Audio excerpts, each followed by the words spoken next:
ko po si Vigo, one of our most famous eagles at the Philippine Eagle Center. That might be the most famous eagle in the world now, no?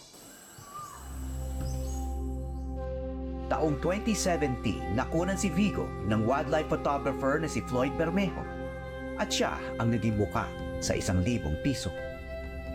We do free flight outside the field and nagkataon na nagpasyal yung wildlife photographer. So it was really a great opportunity for that photographer na makunan niya ng up close yung ibon na walang screen around.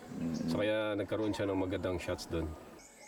14 na taon na raw si Vigo at meron daw siyang itinuturing na asawa. Ngunit hindi ibon.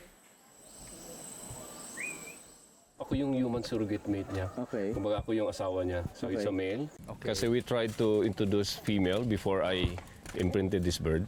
So inintroduce natin siya sa isang babae, agila, pero hindi nila ina-accept. So nag-aaway sila. So it means na itong ibon na to is imprinted towards me as a keeper.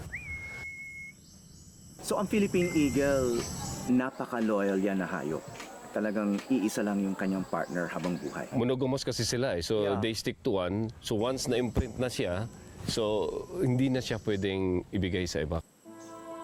Para makapagparami si Vigo, kinukunan na lang siya ng similya para sa kanilang artificial insemination program.